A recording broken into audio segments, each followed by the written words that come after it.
लातूर महाराष्ट्रातील ऐतिहासिक शहर.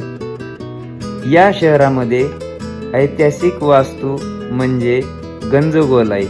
गंजगोलाई ही एक मोठी बाजारपेठ आहे आणि शिक्षणात अग्रेसर असलेले लातूर पॅटर्न म्हणून ओळखले जाणारे हे एक ऐतिहासिक व शैक्षणिक वारसा लाभलेले लातूर शहर आहे.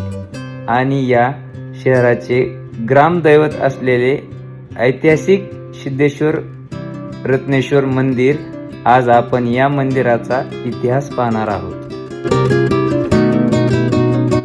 मंदिरामध्ये प्रवेश करण्याच्या अगोदर आपल्याला जायचे होते डाव्या बाजूला, कारण की डाव्या बाजूला रत्नेश्वर मंदिर आणि पाण्याचे बारव होते.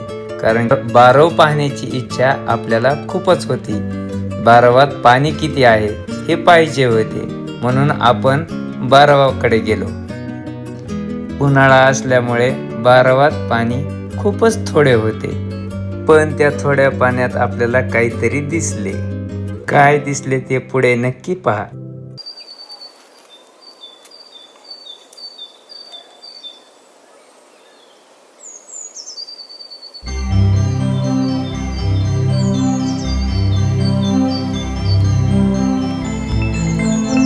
नमस्कार मित्रांनो, आपण आलो आहेत सिद्धेश्वर आणि रत्नेश्वर मंदिर येथे. आणि हे मंदिर खूप पुरातन काळातले आहे, 12व्या शतकातले आहे. राष्ट्रकूट राजाच्या राजनिर्मितीमध्ये हे मंदिर बांधले गेलेले आहे.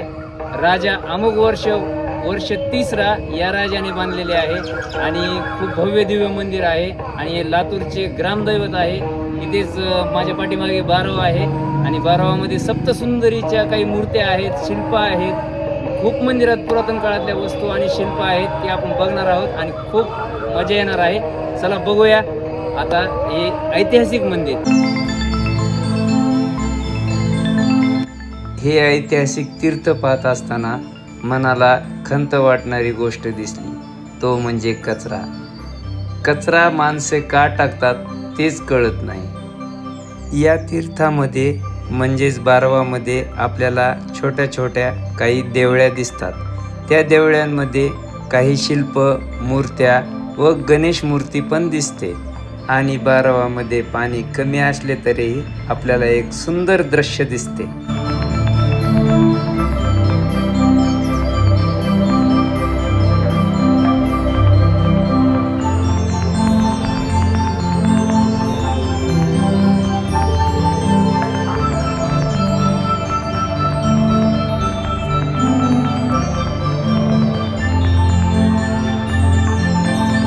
हे दृश्य पाहून अगदी मंत्रमुग्ध झालो.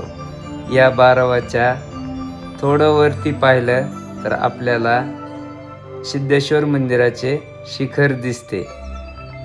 या तीर्थाच्या म्हणजेच बारवाच्या बाजूला आपल्याला 3 मंदिरे दिसतात, जे की त्यामधून एक जुन्या काळातील मंदिर म्हणजे रत्नेश्वर मंदिर आहे. या मंदिराला कुलूप असल्यामुळे आपण होईल तेवढे दृश्य घेण्याचा प्रयत्न केला.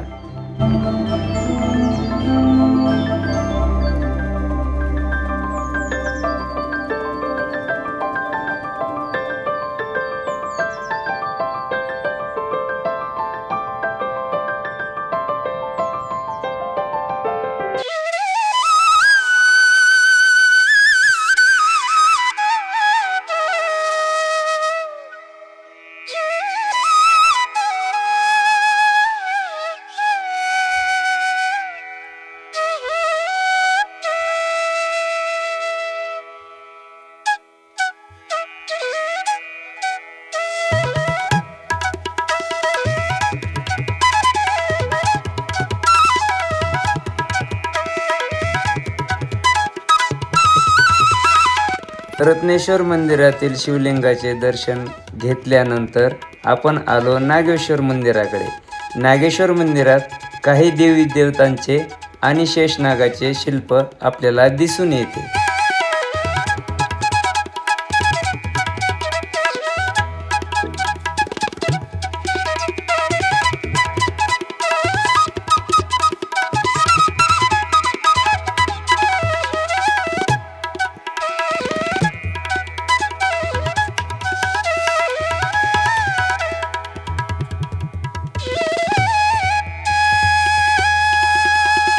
नागेश्वर मंदिराचे दर्शन घेऊन आपण आलो हनुमान मंदिराकडे.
बारव पाहिल्यानंतर आम्ही निघालो सिद्धेश्वराचे दर्शन घेण्यासाठी. सिद्धेश्वर रत्नेश्वर मंदिर हे लातूरचे ग्रामदैवत आहे. या सिद्धेश्वर मंदिराची निर्मिती 12व्या शतकात राष्ट्रकूट राजांच्या राज्य निर्मितीमध्ये राजा अमोघवर्ष तिसरा यांनी या मंदिराची स्थापना केली होती.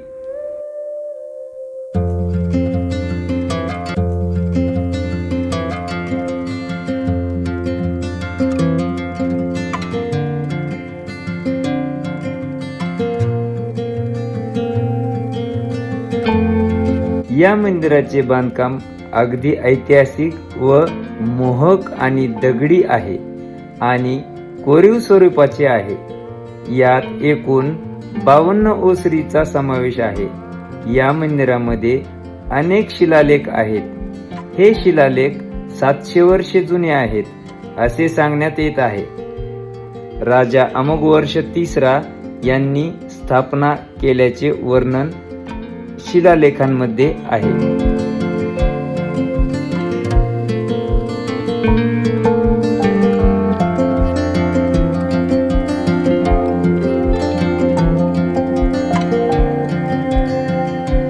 आम्ही मंदिरात प्रवेश केले असता तिथे पाहतो तर भजन चालू होते. सर्व टाळकरी मंडळी तिथे पावलावर भजन करत होते. हे पाहून खूप छान वाटले.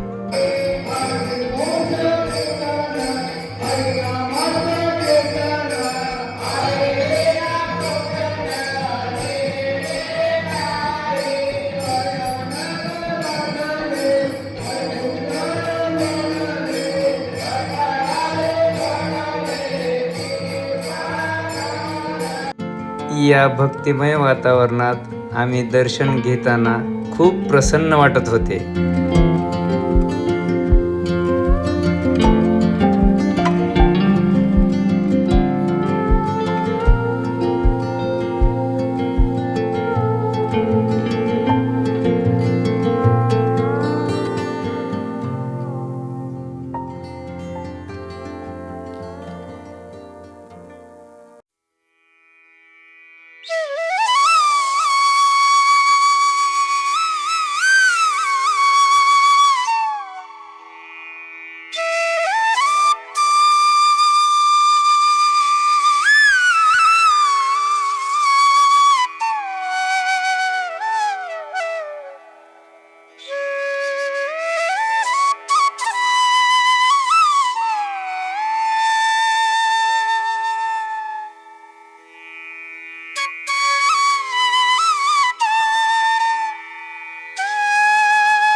सिद्धेश्वर मंदिराच्या आतमध्ये आल्यानंतरही आपल्याला देवी देवतांच्या मूर्त्या, शिल्प व शिलालेख पाहायला मिळतो.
मंदिराच्या गाभाऱ्याची व मंदिराच्या बांधकामाची सर्व उंची व रुंदी याचा पूर्ण शिलालेख या मंदिरात परिसरात आपल्याला आढळतो.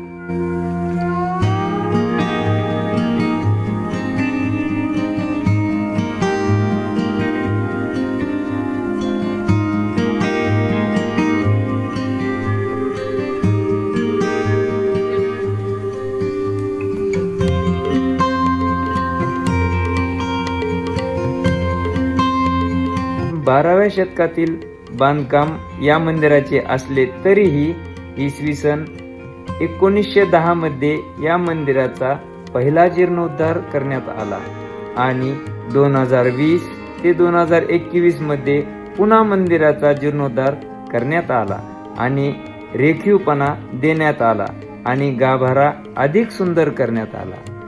या मंदिराची एकूण वास्तू अभिनव पद्धतीची आहे आणि पंचक्रोशीत अशी कुठेही वास्तू नाही. त्यामुळे भाविकांची अधिकच श्रद्धा या मंदिरावर आहे. असे हे सिद्धेश्वर मंदिर भव्य, दिव्य आणि ऐतिहासिक वारसा लाभलेले, पंचक्रोशीत कुठेही असे ऐतिहासिक मंदिर नसलेले, अगदी मोहक आणि रेखीव शिल्पांनी नटलेले हे सिद्धेश्वर मंदिर.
सिद्धेश्वराचे दर्शन झाल्यानंतर सभामंडपाच्या बाहेर असलेले आत्मलिंग मंदिर, आम्ही या मंदिराला दर्शनासाठी गेलो.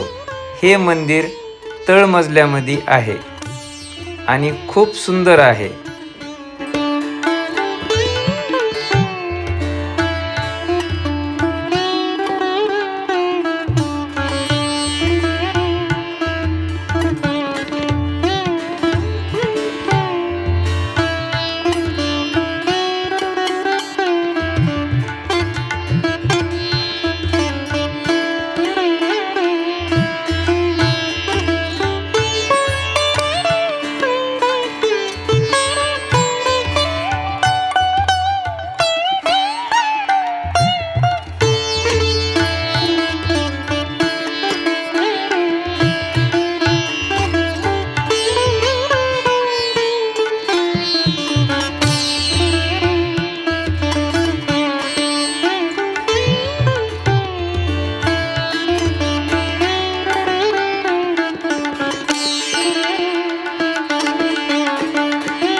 महाराष्ट्राचा वैभवशाली इतिहास यामधून आपल्याला दिसून येतो.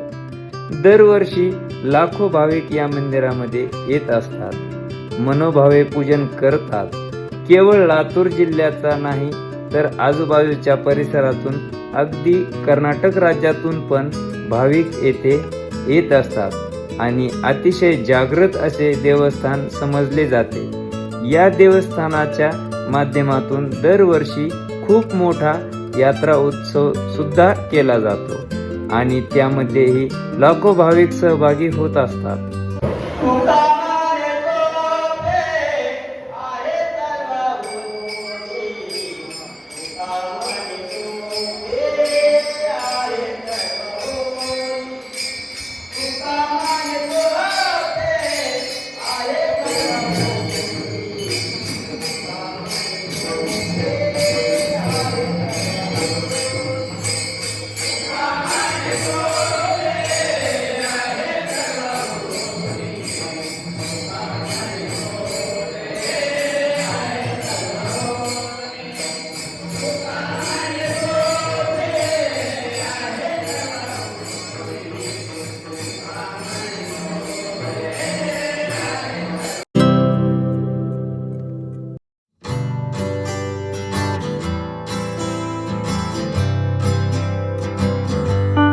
दर्शन झाल्याच्या नंतर आम्ही थोडा भजनाचा लाभ घेतला आणि बाहेर आलो. पण मला काहीतरी अपुरे वाटत होते, कारण की आणखी काही शिल्प आणि मूर्त्या इथे होत्या पण त्या सापडतच नव्हत्या. मी त्या मूर्त्याचा शोध घेत बारवाकडे गेलो. बारवाकडे आणि मंदिरांकडे त्याचा शोध घेत होतो.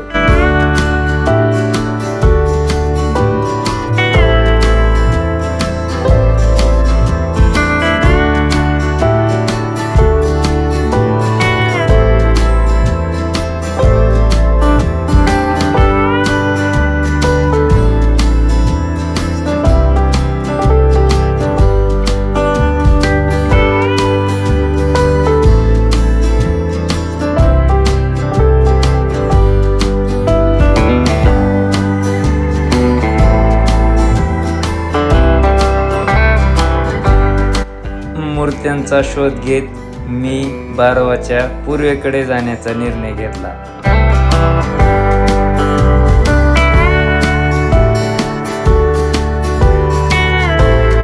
बारवाच्या पूर्वेकडे निघालो त्यावेळी देवळीमधून आपल्याला कोणीतरी पाहतंय असा भास झाला आणि ती छोटीशी मांजर होती.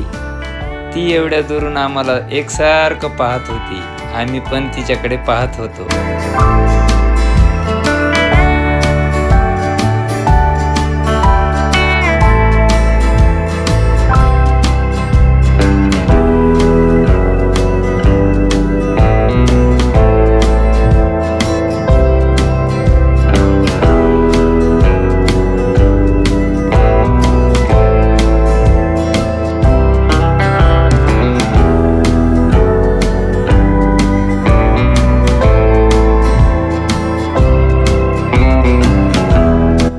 मूर्त्यांचा शोध घेत घेत मला काहीतरी दिसले. त्या 2 समाध्या होत्या, ते पण जुन्या काळातल्या होत्या.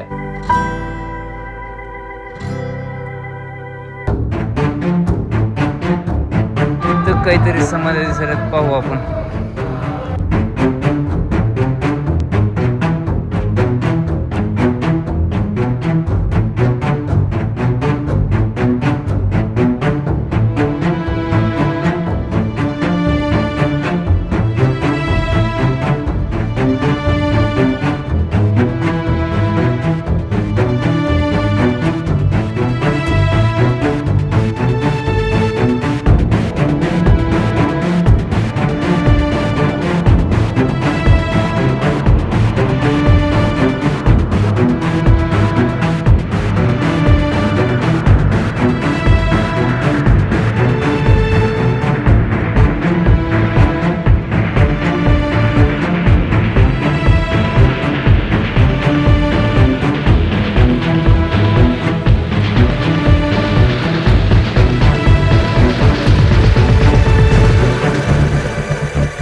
मध्ये दिसत आहेत आणि त्या मी आत्ता पाहिल्या. आणि तिथं थोडं पादुका आहे, इकडे दोन पादुका आहेत. 108 भट्टारक देवेंद्र कीर्ती लातूर. काय पुढचं काही पुसटचं झालंय ते काय लक्षात येई नाही आणि काही वाचता पण येई नाही, पूर्ण मोडून गेलंय.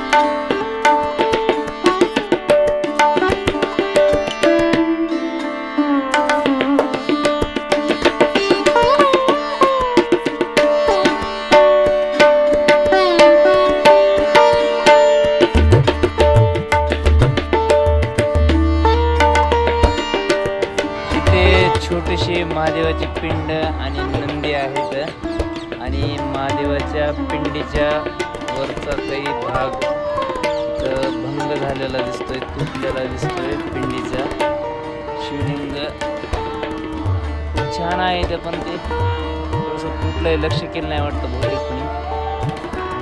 खूपच छान प्रसन्न वाटतं इथं, वातावरण पण खूप छान आहे. सध्या सनसेट होत आहे, पाहू शकता.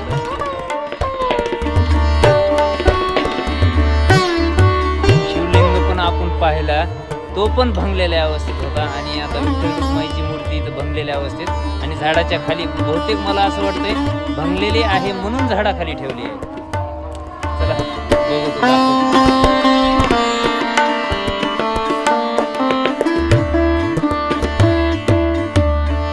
12वाच्या पूर्वेकडे आल्यास आपण ज्या मूर्त्या शोधत होतो त्या शेवटी सापडल्या.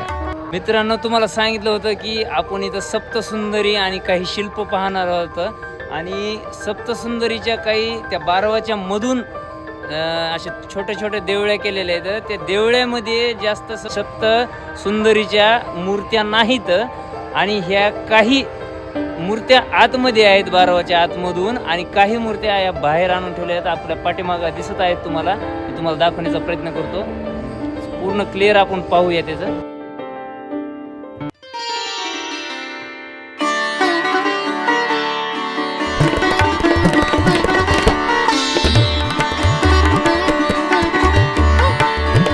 यात सप्तसुंदरीच्या मूर्ती आहेत. यामधून दाक्षिणात्य संस्कृतीचे दर्शन होते. राजा अमोघवर्ष तिसरा यांनी स्थापना केल्याचे वर्णन शिलालेखांमध्ये आहे.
भंगलेल्या अवस्थेत पाहू शकता. काही मूर्त्या भग्न झालेल्या आहेत. एवढ्या थोड्या पुरातन काळातील मूर्त्या असल्यामुळे थोड्या भग्न वगैरे होणारच, कारण की या मूर्त्यांनी खूप कालावधी पाहिलेला आहे, खूप काळ पाहिलेला आहे.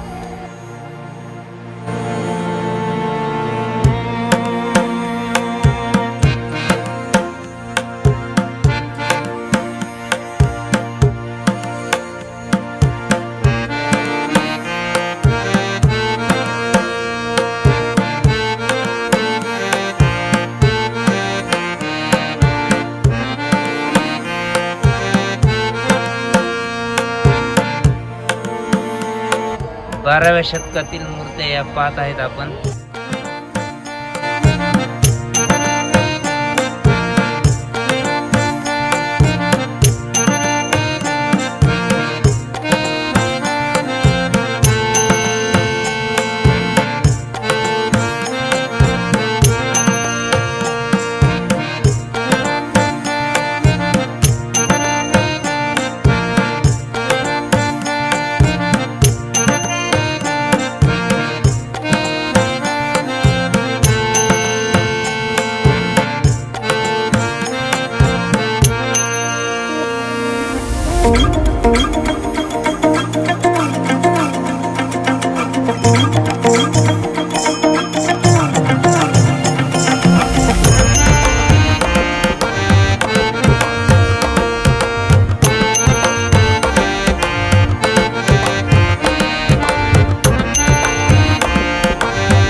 इथे पण काही शिल्प आहेत भिंतीत कोरलेले, आपण प्रयत्न करतो.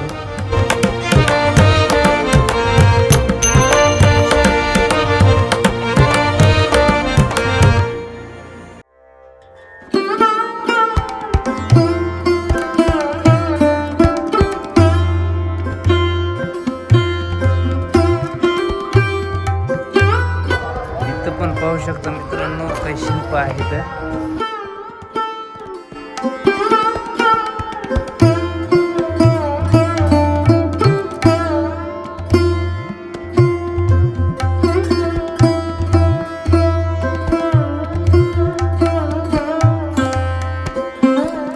आपण पाहिले बघा, इथं पण शिल्प आहेत काही भिंतीत, आणि हनुमानाचं मंदिर आपण पाहिलं. चला आता आपण निघतो, भेटूया पुढच्या व्हिडिओमध्ये, आणि तुमच्यासाठी असेच व्हिडिओ मी बनवत राहील, तुम्हाला दाखवत राहील नवीन नवीन ठिकाणं, ऐतिहासिक ठिकाणं. चला तोपर्यंत बाय.